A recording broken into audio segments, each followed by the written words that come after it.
Well, thank you all for joining First Draft's reporting on coronavirus webinar series. So this is part 2. First Draft is a global nonprofit that supports journalists, academics, and technologists working to address challenges relating to trust and truth in the digital age. So my name is Marie Bohner, and I'm joined today by our special guests, Mwiti and Peter Cunliffe-Jones. Lee is chief editor of Africa Check, which works to reduce the circulation of false claims in Kenya, Nigeria, Senegal, and South Africa, while also mentoring other fact-checking organizations in Africa. Peter is senior advisor to the International Fact-Checking Network, focused on its codes of principles, and maybe that's something that you can talk more about it later, Peter. So he worked also for 25 years for the AFP news agency in Europe, Asia, and Africa. And in 2012, he helped to found Africa Check. Today, we will be discussing how to include global voices in your reporting when tackling disinformation around coronavirus, focusing on the work Africa Check is doing in Africa, but also how maybe it echoes at global level.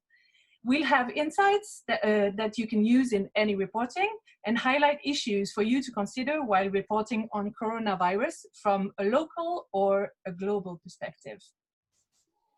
We are also joined today by the women who helped create this webinar and support us for logistics, as well as for your questions and comments. My lovely colleague, Jennifer Panaki. So thanks, Jennifer, and looking forward to what the audience has to share on today's topic. We will make room for comments and questions at the end of each key point, but do not hesitate to share your comments and questions already in the chat box in the meantime, and Jennifer will make sure to read it to us at the appropriate time at the end of each key point. So as a matter of introduction, First Draft has created a set of resources for journalists covering coronavirus since the beginning of the outbreak. This webinar is part of these resources, together with an online course in several languages for journalists, but also an online course for the general public to navigate the infodemic, essential guides to better tackle and understand the issues of information disorder, etc. At First Draft, we work in 3 different ways: collaborative initiatives, research, and training. Our director and lead on research and strategy, Claire Wardell, has designed a framework for a better understanding of online information disorder. Here, for example, there are 7 types of misinformation, which is inaccurate information that people will share with no intention of harm, what we sadly do in the heat of the moment all the time, all of us. I think we have to recognize that. And disinformation, which is false information people are sharing to actually target some groups, individuals, or issues. Taking the example of satire, because it's relevant, especially relevant to today's topic, well, it's clear that you have to understand the cultural context to recognize satire or parody. If not, then it can easily spread misinformation by fueling reactions of anger and frustration online. And that's something that I know, for example, in France, we see quite often. This framework is also designed to escape the dichotomy of false and true, which often creates a situation involving divisive postures such as "I'm right, you're wrong." The idea is rather to enter the granularity of information disorder and understand its stages and its motivations. It's a complex issue, which we do not want to oversimplify by, for example, using the term fake news that is too often used by politicians to target the media themselves and has often nothing to do with news anyway. Because that is exactly what agents of disinformation are looking for: division. And that is why disinformation works so well online, because social networks are built in silos. And this is also why it's so important to check our own biases when, as journalists, we are reporting, especially on a matter as important as health. Reuters Institute Digital News Report 2020 shows, as an example, that 61% of news consumers in South Africa share news by social media, email, or messaging. The top applications used are Facebook and WhatsApp. As reporters, we can't ignore this for news gathering and monitoring to inform our own investigations, but also to reach out to these news consumers where they actually are sharing information online and reading information online. Since the beginning of the virus crisis, we have started to work together with a community of journalists at First Draft around the world to monitor misinformation in various regions. Sadly, not enough in Africa for now, but we are working on it. We have seen how misinformation around the virus can spread from one country to another, from one region to another, being translated, revived, and recontextualized. For example, a sentence wrongly attributed to Japanese Nobel Prize scientist Tasuku Honjo, pretending that the COVID-19 would have been man-made in a Chinese lab, although fact checks several times kept coming up in different languages and countries at different phases of the pandemic, from Australia to France to the UK and India. We have seen an uptick in anti-Islamic hate speech online. We have seen anti-Asian sentiment on the rise.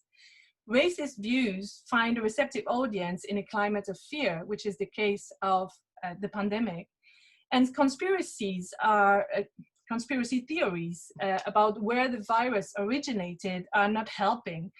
For some conspiracy theories, for example, the virus was created in a lab by Microsoft founder Bill Gates as part of a globalist agenda to lower populations, or it originated in the Chinese government as a bioweapon unleashed upon the world to undermine the United States, or it was manufactured by the CIA as part of an economic hybrid war against China.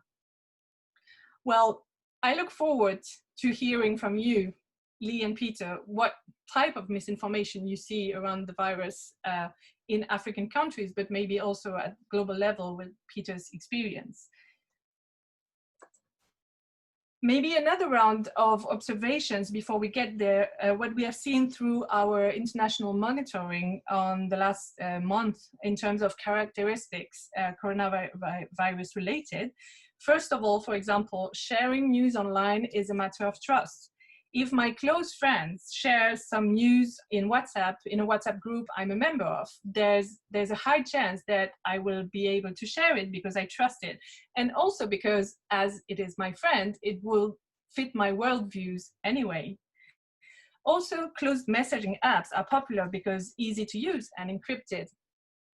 There is a real power to images, and even so, more so to text on images, what we are calling memes, to fuel any kind of emotions for internet users. So that is also used a lot in the context of mis and disinformation.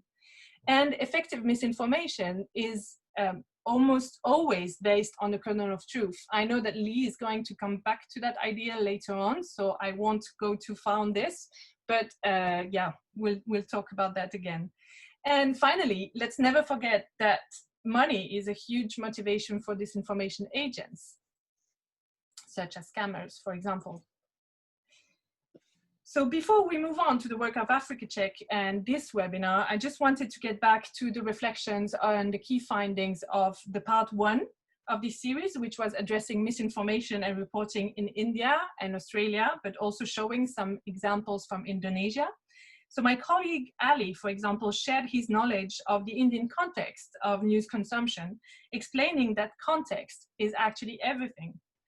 Caste, class, religion, language, history, and gender are essential paradigms in India. How to report about that? How to make it understandable without oversimplifying stories? And if so, how to remain faithful to the story itself? How to get the nuances of it? That's a question that we should ask ourselves all the time. Another remark about India is that 82% of Indians use WhatsApp, but some of them do not know, for example, that a doctored image is actually a thing. So that's also something that needs explanations and transparency in the investigations. My colleague Anne explained how to avoid the pitfalls of parachute journalism. She did work in Hong Kong as an Australian journalist and started by learning the language and working with the local media. This is a way to understand also local nuances, to be able to then talk about them in global investigations. Krisanti Jyoti did a very interesting observation of how reporters should be brave enough to break through stereotypes. She talked about reporting in refugee camps and how sometimes the refugees themselves were trapped to speak as they were expected by the global reporters, because global reporters were expecting something and refugees were just like conforming to that. So how to break through that wall of words that are expected on each side, how to overcome that fool's game. At the end of the day, the process of reporting and fighting disinformation is about trust. If people, news consumers, feel that they are not represented, they trust the media less and thus leave more space for disinformation to spread. This is a common responsibility. You can find a recording of this webinar online, and I encourage you to watch it, as this is really inspiring in terms of what can be done to overcome this kind of traps. So forgive me for this long introduction, and let's get to the main point of the day, the work of Africa Check against misinformation in Africa, but also how to get inspiration from that for global reporting or reporting in other places of the world. Lee, Peter, thanks again for being there with us today. So I have a couple of questions to start us off to understand better how this initiative came to life. Peter, you have a lot of experience in different news agency, in different press environments. How did this idea of Africa Check came to life? Why fact-checking? Why the scale of Africa? Thanks, Marie. I mean, well, so the idea really came from I guess it's familiar in a sense in that it came from a health crisis, which was born in Nigeria, but then went on to affect other countries. So that was in the early 2000s. I was a reporter for the AFP news agency in Nigeria. There was a polio vaccination campaign. A very long story short, there was misinformation. There was as a result of that misinformation, the authorities in northern Nigeria introduced a ban on the polio vaccine, and polio cases, which had been reducing very significantly, surged in Nigeria, across the Sahel, and then as far as Asia.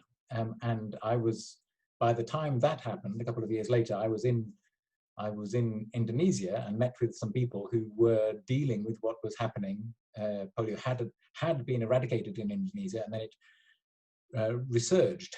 And that was traced to the outbreak in Nigeria, which was traced to misinformation. And I put two and two together as a reporter, that I felt that as a reporter, I hadn't done my job, because when a governor stands up and says, I'm banning polio vaccination because it's a Western plot to cause harm to Muslims, in this case, the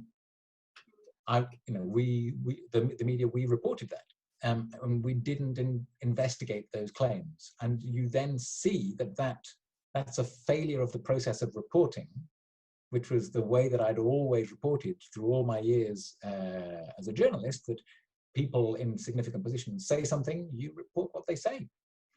And then you report what their critics say, and you think that you've done your job. And so, but you see that, I mean, for Africa Check, we eventually went back, and with the video, we took a video and talked to some of the people who have been affected by polio that was spread through northern Nigeria and other countries at that time. As a result, you see that misinformation has real victims.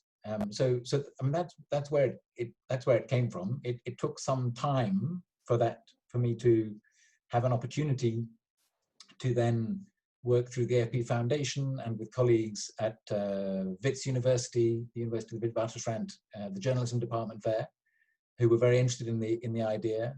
Fact-checking had been born around that same time, really, in its current guise, with the founding of factcheck.org in 2003 in the US. But the need is not misinformation isn't an American problem.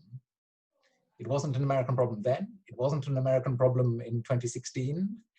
It's a world problem. And so that there was a recognition from the colleagues at WITS and then elsewhere in Nigeria, in Kenya, in Senegal, that it's a problem that needs solutions. So the goal, we said, why the scale of Africa? Well, because it's an Africa-wide problem, as it's an Asia-wide problem, as it's an Australia-wide problem, Latin America. And that we hoped that Africa Check, in launching its offices where it did and when it did, could provide a model to inspire others, which is now there are 14 or 15 or 16 sort of fact-checking organizations across the continent. Mm-hmm. And who are the audiences of Africa Check today? Maybe you can pick up that. We mainly target the public and policymakers in the 4 countries that Peter mentions we operate in, and we try to have a focus on young people as a way of inoculating them against the harmful effects of false information. That obviously means we thought our audience would be majority African, but it has been anything but. I was just looking at our numbers, and in the last 18 months, our audience was 30% from the US, 30% from Africa, and the balance shared between Europe and Asia. So in a way, it does speak to what Peter says, it is a global problem. There's also an equal split between male and female, which we are delighted about, but also again, 2/3 of our users are currently aged under 45, which is again something we are quite delighted about. Why the significant foreign component? We think in addition to us dealing with issues that affect pretty much a lot of people around the world, we also try to focus on fact-checking everyday issues of wide appeal that people care about, such as health. For example, our most read fact-check this year was about if those white spots on your meat really mean it is TB. And this was something that seemed to have struck a nerve across several cultures. We've also seen a lot of readership around fact-check around if alkaline food can prevent COVID-19. So we do focus on issues that people can relate to every day, but also we've tackled quite a bit of conspiracy theories, which might explain a lot of the traffic from the US. Okay, because that was going to be my next question. How do you explain that there would be so much interest from? Is it from people like citizens, internet users in general? Would it be from journalists who would inform their reporting by looking at Africa Check's work? How do you analyze it?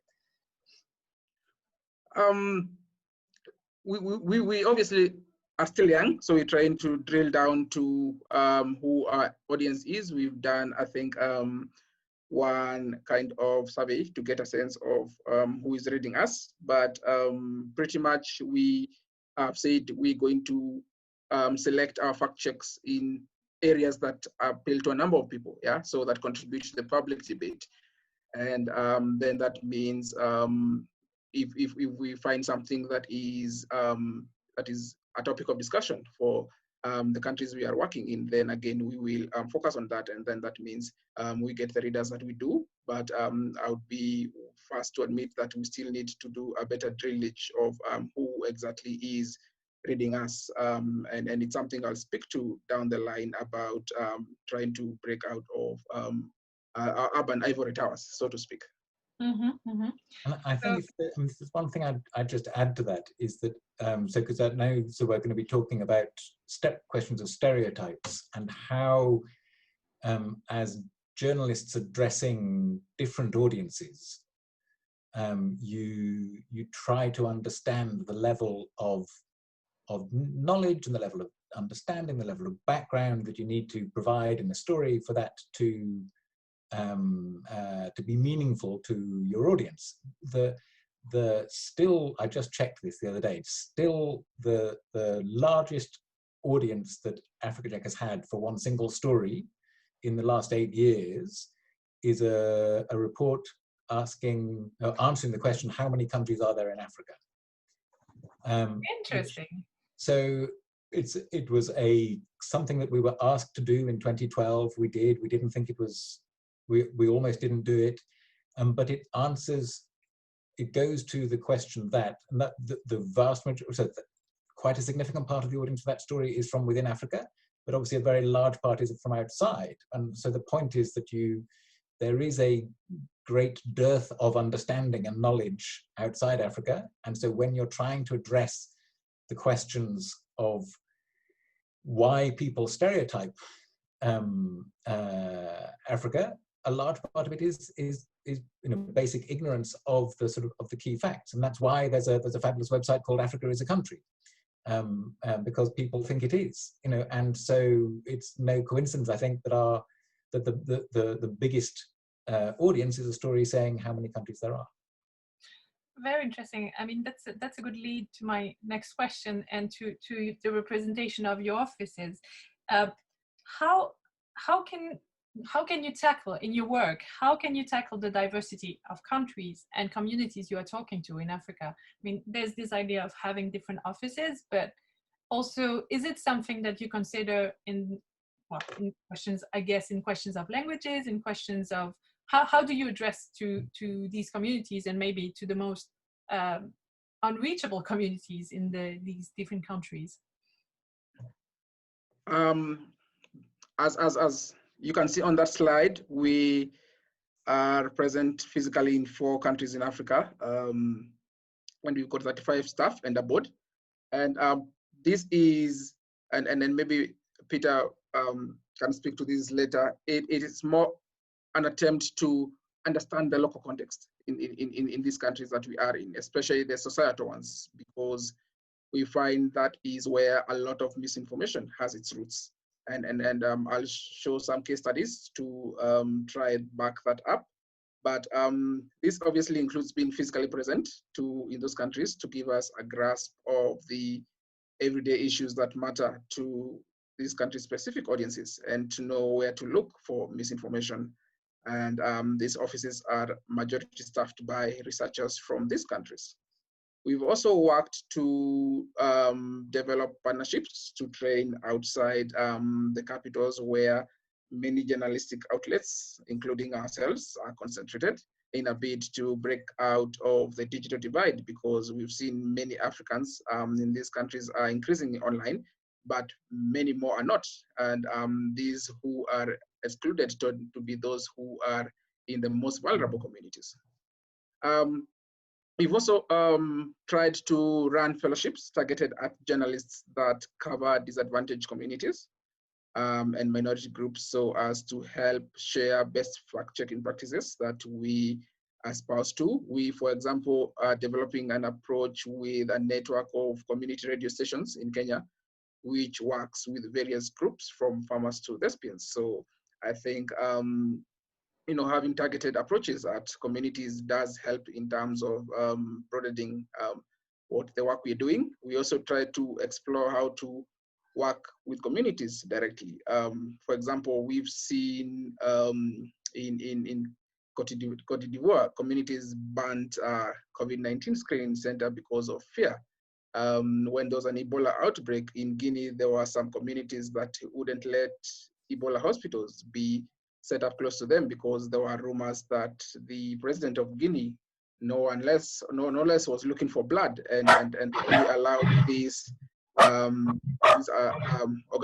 only allowed these hospitals to be set up once organizations spoke to the community leaders. So I think it's important to actually focus on the community as a more of a bottom-up approach, as opposed to saying, this is what you're doing, and please, we hope it solves the issues that you are facing in the community. Thank you for that. I just wanted maybe to check with Jennifer if there are some questions already at that stage before we move on with the presentation of some case studies in different countries. No questions at the moment. Okay. Move on. Very good. So we'll move on, but do not hesitate to put any questions in the chat box. Anyway, we can reply and take them as we go. So So Lee, you prepared a short presentation to dive into Africa Check's work in more detail so that we can get a better understanding of the misinformation trends and tactics around coronavirus in some African countries, but also in the way Africa Check is addressing the matter. I'll let you walk us through it, and we'll take some questions at the end from the audience. You want me to get to the next one? Yes, please.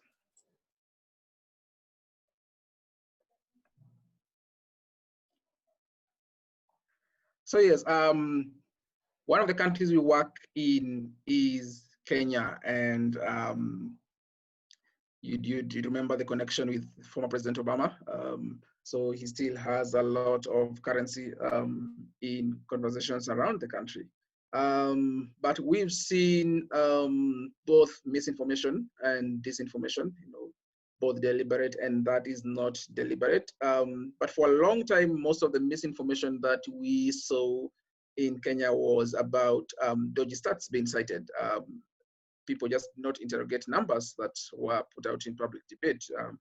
And that was from journalists all the way to decision makers to politicians. So we focused on issues that we thought needed us to pull them out, or rather focus on. But in recent years, we've seen a big focus on disinformation.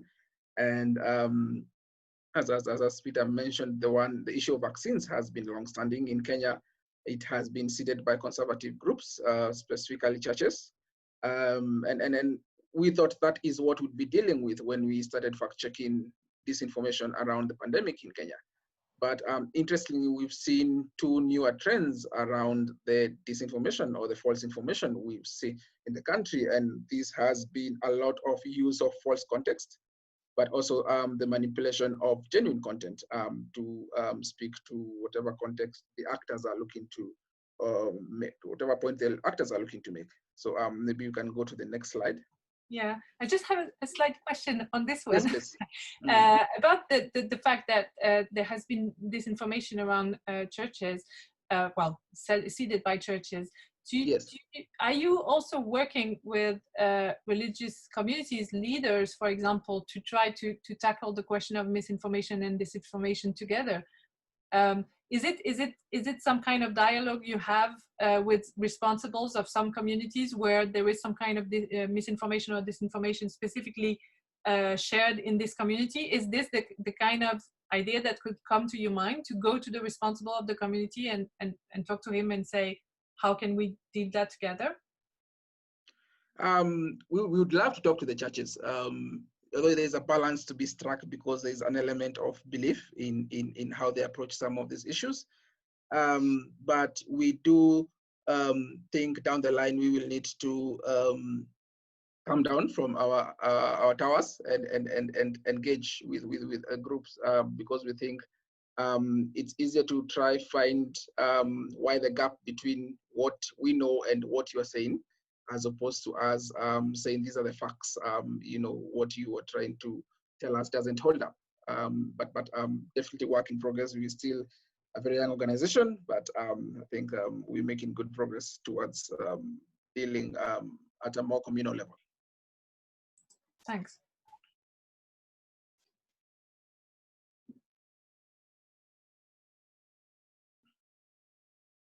Okay, so why these two forms of disinformation that I mentioned, which we found are newer, we think there's a low barrier to entry to them.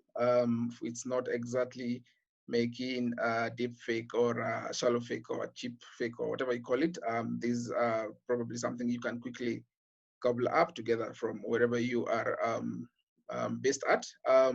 And I think this is why it's important to look at the context to why certain types of misinformation are more prevalent in one country as to the other country.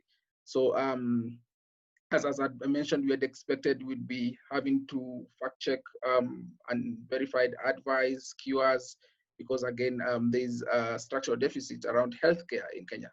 But what we've seen has been decontextualized content that seems to have a for-profit motivation, and I think some of the reasons why this would be is we have more people who are now online in the country, but again, there's still low levels of digital literacy. So more people are more curious about what they can do online.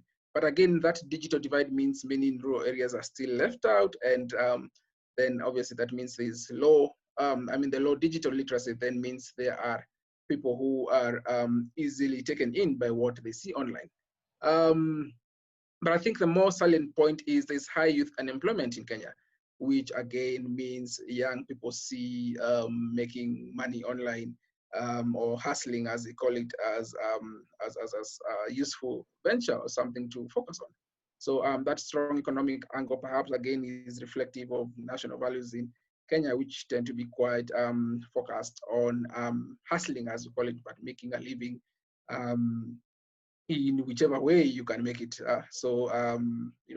You've got high employment, platform that allows you to make money off it, I think, then and in an economic way. So that's why you focus on these forms of disinformation that have low barriers to entry. And then again, there's also the growing distrust of government. We haven't seen it so much with experts. There's still a healthy respect for experts, but there's a growing distrust of government, which has then given space to alternative voices in Kenya. Bloggers are quite straddle the landscape so far in the country. So I think that context is important. The economic environment that Kenya finds itself in, then again, is responsible for a lot of the kind of content we see in Kenya. Maybe we can go to the next slide. Yes.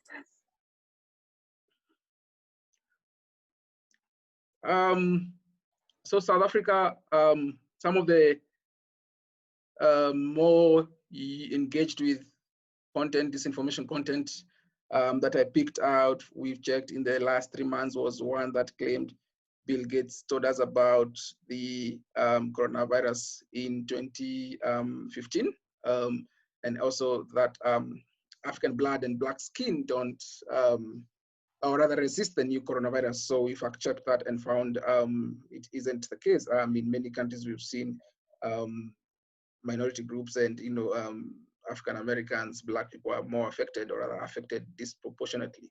So so in South Africa, what we've seen is everyday misinformation, unsubstantiated advice, alternative cures, and recommendations of unproven treatment. Again, maybe that was par for the course. But also we've seen a lot of conspiracy theories on vaccines and remedies. We saw one trotted out about there being a tonic in Madagascar. We've seen even 5G. And I think, again, the context is useful to understand why we, for example, see more conspiracy theories in South Africa than in Kenya, for example. So maybe we can go to the next slide.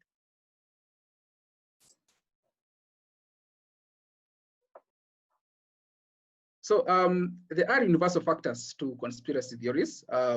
These cut across time, cultures, and societies. And one of them tends to be, and you mentioned at the start of your presentation, Mary, is the believability. If there's a kernel of truth, then it's more likely to gain traction. And the fact is, Bill Gates did give a talk in 2015 where he spoke about viruses that the world was not prepared for. Yeah, but he did not specifically speak to the coronavirus. But you see, you already have that kernel of truth, and these obviously helped it travel widely.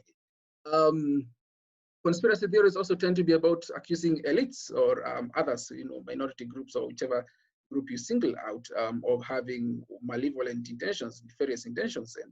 And in this Bill Gates one, you've got a super villain, Bill Gates, and then and there you are. We tend to find people in power as threatening to us. So again, I saw a BBC story claiming that he is a voodoo doll for many conspiracy theorists, Bill Gates, so but could speak to whatever elite group or whatever minority group you single out. They're also about issues that people care about. So they're again most enduring, and they flourish during times of crisis or rapid societal change. So people are psychologically vulnerable and anxious, and we experience feelings of powerlessness, we feel threatened, we feel we're out of control. So again, we will try to make sense of our world. And the pandemic has created such a scenario where what we've seen has been unprecedented in scale and scope.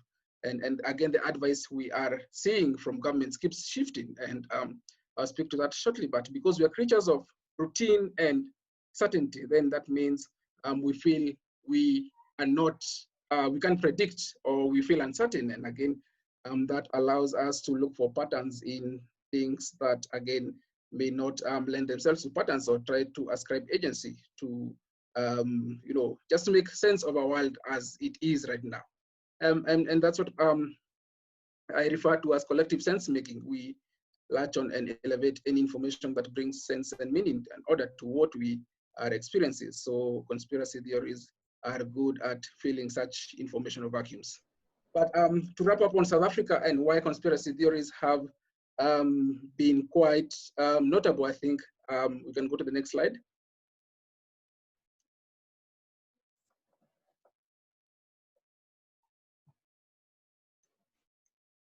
Yeah, and this speaks to context why it's important to understand what are the issues in whichever country you are working on, or whatever region you're focusing on. And in South Africa, it's a story of inequality.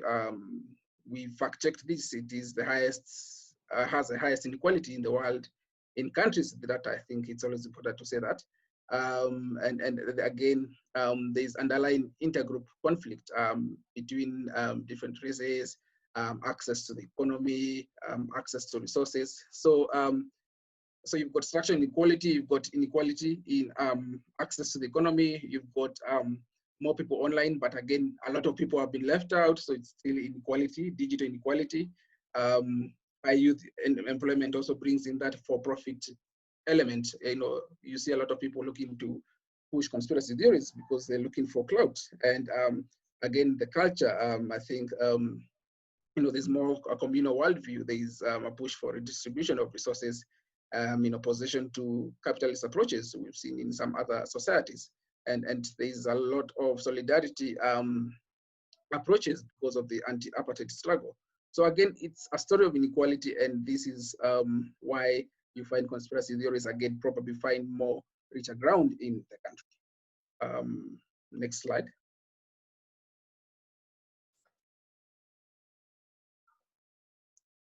And I thought it was quite important that much as we're focusing on information, rather disinformation in South Africa, but also most of the work we've seen that we've done that has been most read has tended to be people looking for information, for accurate information.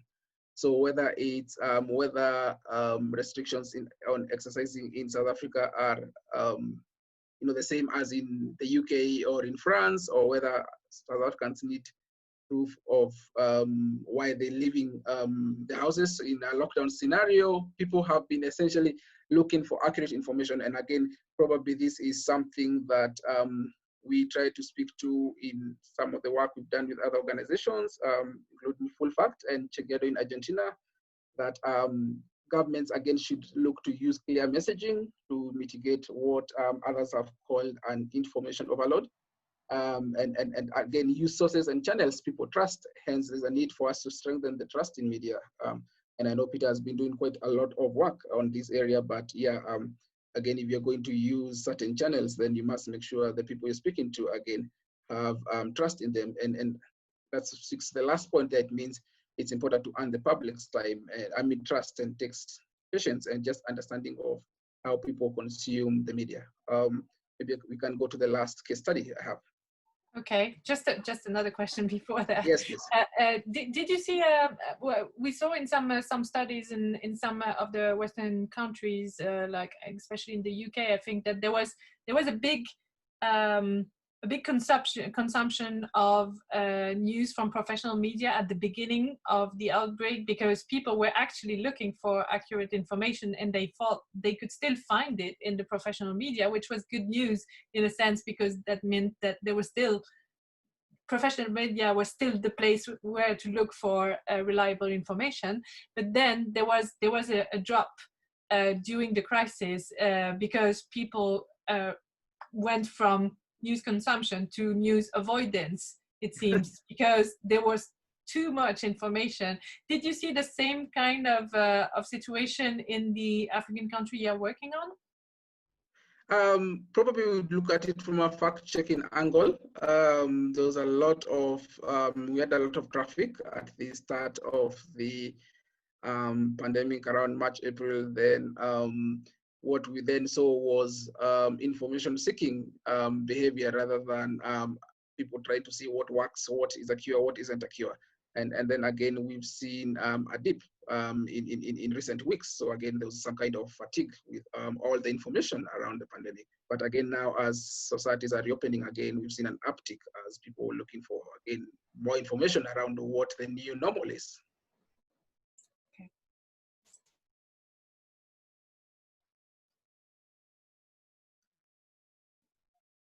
Yeah, so for Nigeria, to quickly rush through was that our most read fact check was about China sending COVID-19 vaccines to Nigeria. And these, I thought, taps into long-standing negative attitudes about vaccines and contraceptives that many Black populations have, that they are aimed at depopulating Black populations generally. And also there's an extension of anti-Western sentiment in Nigeria into, or rather projection of it against China, which has been increasingly involved in the economy. So again, you could say Nigerians felt as a threat from an outgroup, which in this case is China. So you've got a good mix of a villain and again tapping into long-standing fears around vaccines and contraceptives. So maybe I can give quickly the context in Nigeria. If we go to the next slide. Yeah, so I did mention it came at a point when there was a lot of reporting around mistreatment of Nigerians in China. So due to the screening for COVID-19, and so you had Nigerians strongly identifying as Nigerians. We've seen a lot of people online. The country has the continent's largest population, but digital literacy is still low. So there's still that digital divide I've spoken to. Due to successive regimes of military governments, the economy has not done as well as it should have for a country of its size. So there's still high youth unemployment who obviously then dabble in false information for a profit element. And again, this culture, it's a quite hierarchical society. So leaders, for example, in the north, you've got your Sanusis, they tend to have a lot of influence, and probably it was a factor in what Peter observed back in the day, in the early notice, around leaders pushing for less uptake of the vaccines, or rather, might have informed the ban. And finally, there's underlying intergroup conflict between North and Southern Nigeria. So that's tap into that conflict, the misinformation that we see. But yeah, generally that's a sense of what we see. And I think the key message is that it's important to understand the individual, or rather the country context that misinformation is flying in, for you to understand what kind of misinformation to look out for and why a certain type is doing so well, quote unquote, compared to others. That's incredibly interesting. Thank you very much, Lee. Jennifer, do we have any questions at that stage? Yes, Marie, we do have a couple questions that have come in. One is, do you think there is a race element to the conspiracy theories in South Africa during Corona? How so, and what can be done? I think the thing with race is then you've got people identifying, with race, you've got an in-group identity of a certain race. Yeah, and you look to uphold that identity. Yeah, my race is whatever, I'm white, black, and we try to uphold that identity.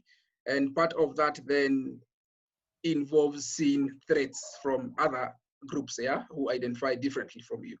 And I think that's the element we find in South Africa. You've got the economy structured or rather access to the economy is still very much dependent on race. So again, you've got measures to try to redistribute that. You'll have certain groups that will feel endangered or threatened, and you've got other groups that will feel not too much is being done, and you know, so it's rich ground for conspiracy theories, you know, and I think South Africa is probably one of the countries we see this, one of the few countries we see this in on the continent. So definitely yes, in a short answer. Okay, we have another question. One of our audience was wondering if links have been found between the conspiracy theories and African Trump supporters. Well, probably this is a question for researchers, but I think what we see is a lot of the conspiracy theories that are gain a lot of traction on in the countries we work in have been imported from outside. Like the 5G conspiracy theory is linked to COVID-19. It was just adapted for various countries. You know, someone claimed certain deaths in Nigeria were due to 5G, yeah, as opposed to COVID-19. But we don't have a lot of homegrown conspiracy theories. And I'm not saying we don't have conspiracy theories, but the ones that tend to do quite well in the online world seem to be coming from the US. The climate hoax, probably not yet so much, but probably there's some we see against immigration, I mean, against immigrants, which we see the language has roots in what is has been funded by President Trump. So we've seen a lot of conspiracy theories that have been seeded in the US that have made their way into the continent, and then they are adapted by various people seeking to make capital online, you know, influencers who are trying to gain more clout and fashion for the environment we are in. So there's definitely a link, and then again, there are long-standing conspiracy theories on the continent which mirror those in the US, such as the one around contraceptives and vaccines. So yes, I think I can say I have observed those links. Obviously, someone needs to research if they are actually how they're traveling, and I don't know if Peter has some thoughts. Well, just a very, very quick thing on that is, so I mean, so I am doing some research looking at information that is found to be misinformation by a network of 14 fact-checking organizations, of which Africa Check's one. And roughly speaking, 50% of what fact-checking organizations across the continent, DRC, Zimbabwe, Senegal, elsewhere, identify as misinformation involves another country. And so very often that's another African country, but very often as well, that relates to misinformation about the colonial powers are a common one. China's a common one. So colonial powers, world powers, or your neighboring countries. And I think that the point it goes to is the sort of psychological one, in the sense that Lee was mentioning about the in-group and the out-group. So is that, you know, the foreigner, whoever the foreigner is it's some of these claims are negative comparisons of your country to other countries, if you are negative towards your country or the authorities in your country, or sense of threat from those other countries in all different sorts of ways. And I think that's one of the keys to understanding how we can best expose this, is understanding how common those ideas are, which then makes perhaps people question why they automatically have to believe such and such a thing about a foreign country or a region or whatever it is. But it's a huge part of what is identified as misinformation relates to another country. Mm. We also saw in our monitoring, especially on the francophone areas, that there are also some conspiracy theories or disinformation circulating from France to the French-speaking countries and back to France in an interesting way around coronavirus. Especially, for example, there was one information about an imposter information saying that the Professor Raoult, who is now globally known for his defending treatment of hydroxychloroquine against coronavirus, was actually saying that African people should not get vaccination from the Bill Gates vaccine, and that he was addressing that to them. So having this idea again that he's a figure of resistance from one person to the state of France, and so there is a possibility of identification, I guess, to the resistant to the oppressor or to the authority, and that's also why it seems to be circulating, I guess, like that from one country to the next, because there is this common language vehicle. Are there other questions, Jennifer? Are you on mute? Sorry. Yes, there's one more question. How do you combat fake news on WhatsApp, given that it's a private forum unlike Facebook and Twitter? How do you know what's being said in various WhatsApp groups? That's probably a difficult one. As the questioner says, WhatsApp is a challenge, and so we are part of experiments to try and get a handle on that. And one partnership we have is trying to respond to people who send questions, or rather send claims to us to fact check on WhatsApp by sending it back to them in the form of a meme. So it's called Quelly. It's more of a bot. It's automated in terms of once you send a certain claim to it, then it sends it gives you feedback that this has been lodged with us, and then we take it through our normal fact checking processes and we send it back to you. But in terms of knowing the quantity of misinformation flowing, it's still very much a challenge. But we do know from the other projects we're doing on WhatsApp is that we wish we knew just how much of a problem we're dealing with. We've got a quite popular voice note show here in South Africa. We call What's Crap on WhatsApp, and we ask people to send the crap they're seeing on WhatsApp to us to fact check, and then we send the most requested for information back to our subscribers as a voice note show, as audio, and it's been quite popular. I think we have about 6,000 subscribers right now. And again, it does in a way give us a kind of signal that we know if we're seeing something a lot on WhatsApp, then it will most likely pop up on open social media, on Twitter, on Facebook. But again, it is a challenge just because of its very nature. I know there are a lot of scientists who've gotten a grant to try study the problem, but yet one that anyone is yet to conclusively crack. Are there any other questions? No questions at the moment. Okay, perfect. So let us move. Ooh, there's still some lessons of your work. Yeah, okay. Quickly speaks to the case studies I presented. I said the one, context is king. I did show how different types of disinformation tend to do differently in various countries depending on what the social setting is. Disinformation in African countries again thrives by leveraging on relationships, because a lot of people have an emotional rather than a rational or logical relationship to information. So again, probably that's something that cuts across many countries in the world. But it's also important to indigenize your fact-checking. We try to translate as much as we can. Our fact-checking work is in, we've got a project we do with Facebook, which has an element of translation into 11 African languages.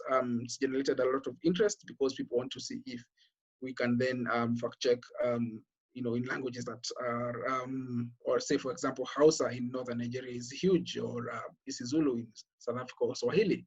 So, so the aim of that is to break accurate information out of urban ivory towers, where it's still very much concentrated, as I said earlier.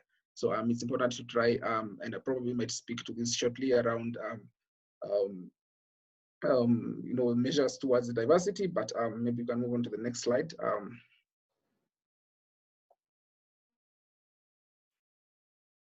Some lessons from our work is obviously we need to research more into how individual differences or those in a society, such as culture, affects responses to misinformation.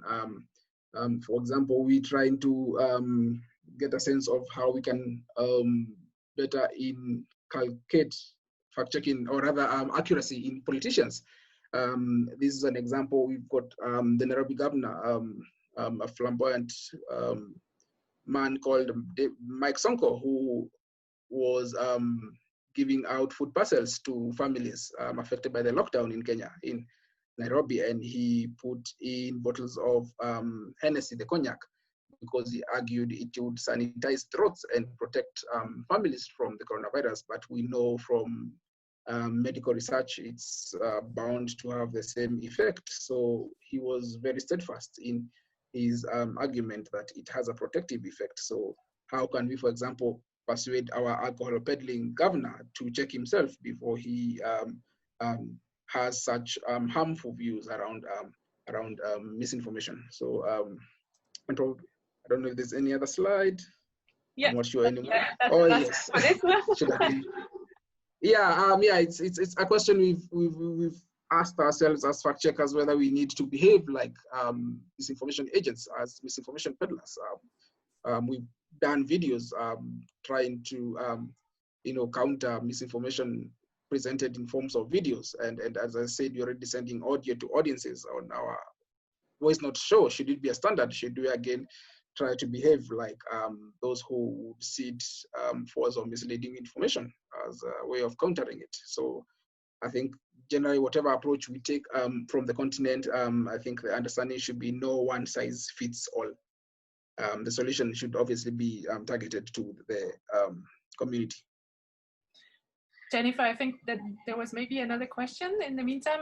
If that's okay for everyone, we can take like five to 10 more minutes. But Jennifer? Yes, another question came in. This is a question for Peter regarding the vaccine ban in northern Nigeria.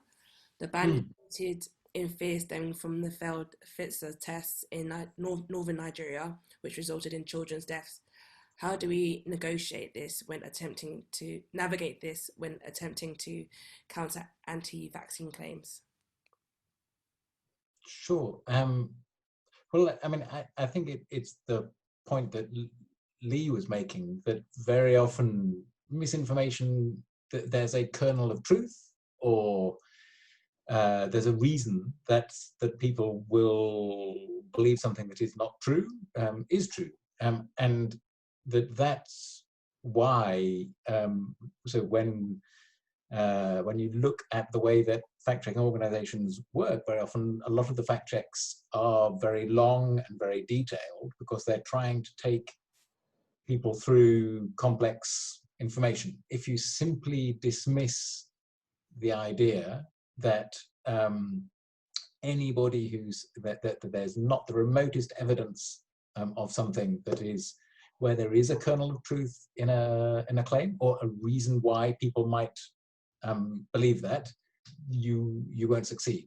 So one way to do that is to set out great tracts of information. How often people read that is much harder. So one of the things that so I should say I've left Africa Check, but so when I was still there, that we tried to do is to boil down to understand what is the reason that somebody might believe something that is wrong, and address that.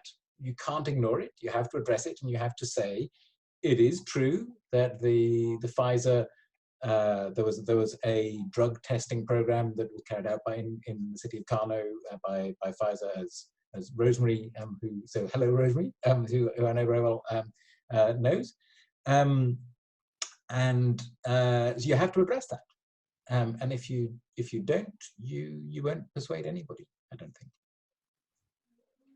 Interesting. And maybe I can quickly add.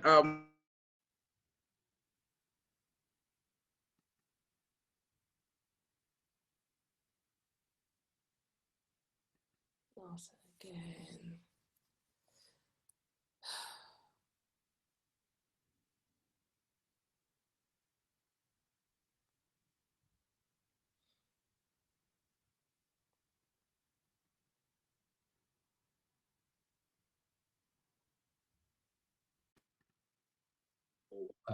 In their community, or their organization, or their employees, or their region, or their country, or whatever it is, or whether they are ordinary members of the public. And so the most significant harm, I think, from that misinformation was that it was accepted by policymakers, by politicians, a governor in Kano and a number of other governors, who set policy based on that. And you've had other examples. I mean, the most famous one in South Africa is Thabo Mbeki and his beliefs around HIV and AIDS and so on, which were found by I think Harvard researchers or MIT, I can't remember where, they put the death toll of that policy as being 330,000 people. And so the point is that if you're trying to tackle, you need to tackle the harm done. You need to say, is that harm because the general population believe X, or is the harm because policymakers believe X? And if it is the latter, you then retarget your approach to tackling the way that the policymakers understand the situation, because it's much easier to address them. Whether or not they listen to you is another issue. But as Lee has found with Mike Sonko and others, but so in that way, you have to understand who is listening and who's listening to it. Okay, I just want us maybe to end on this conversation about stereotypes and bias, because as we can see, this is a meme, for example, but it has been circulating widely on WhatsApp, on all of different platforms and all over the world. And we have been seeing much too much images of people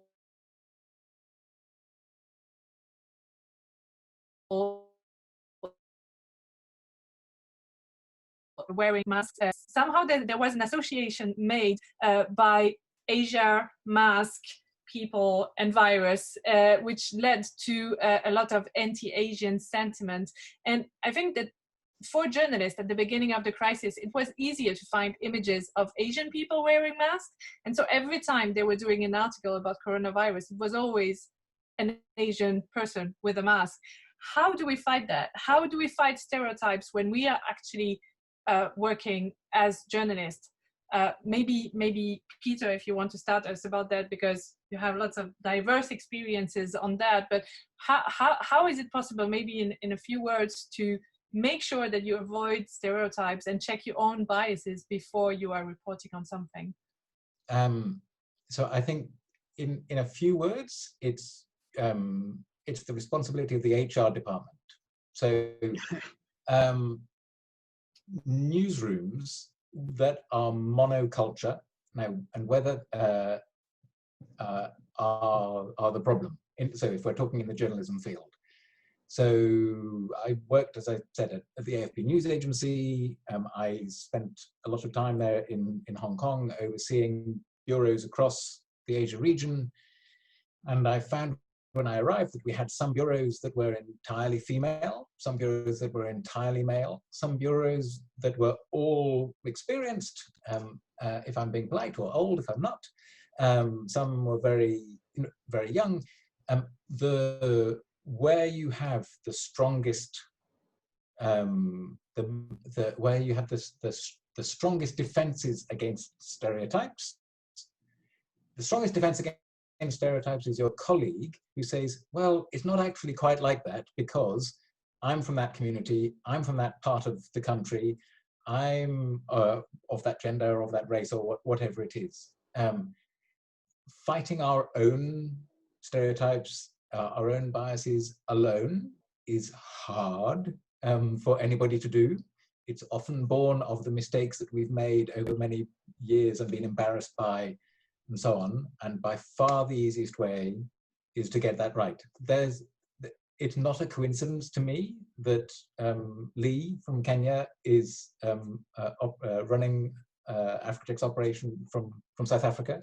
That in setting up AfricaCheck, we tried to ensure that the teams are their teams, and they're so men and women, people of different backgrounds, people from different parts of the countries, that copy from one country is edited in another country.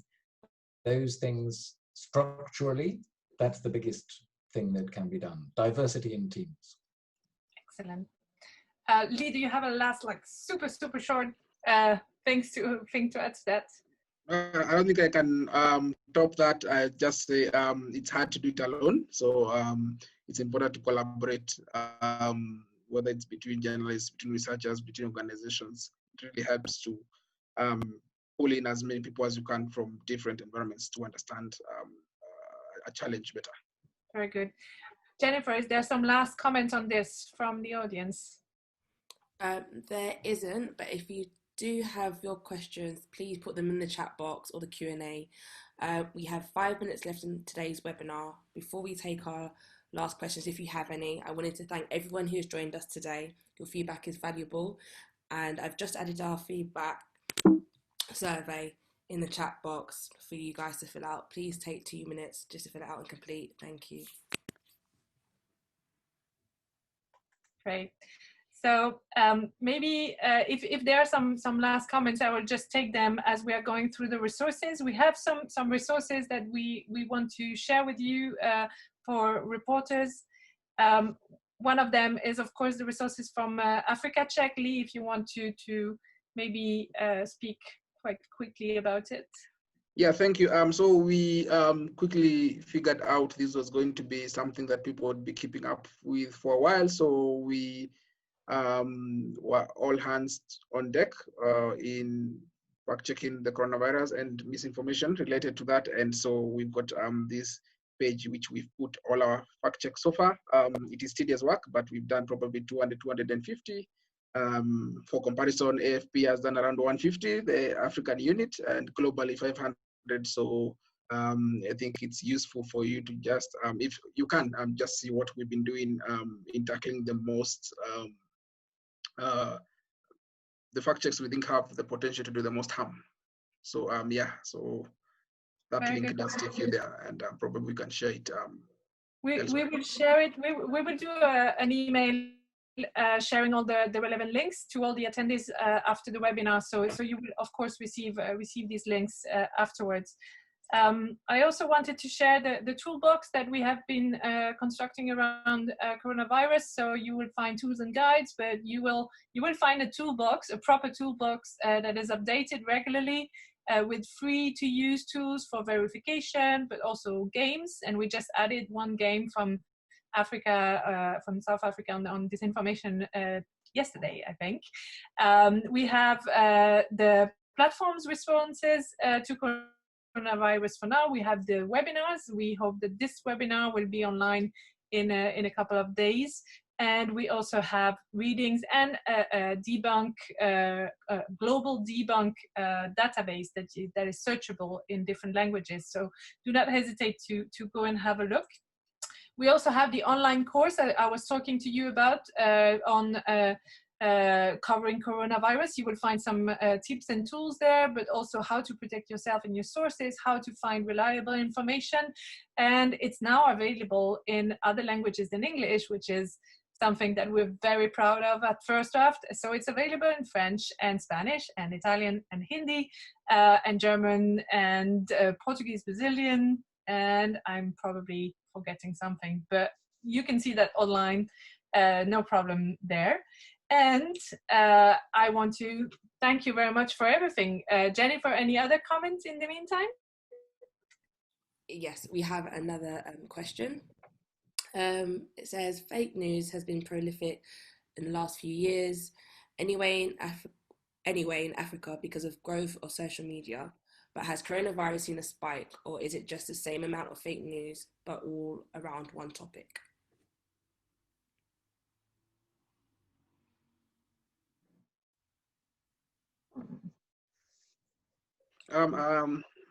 I think I did say we did find a lot of engagement with coronavirus work, and I think it's been the same for most media organizations. There's been a lot of spike in people looking for information, trying to make sense of the situation. So from Africa Check's data, it's been quite a sharp spike, if I was to say so. So yeah, we have seen that a lot.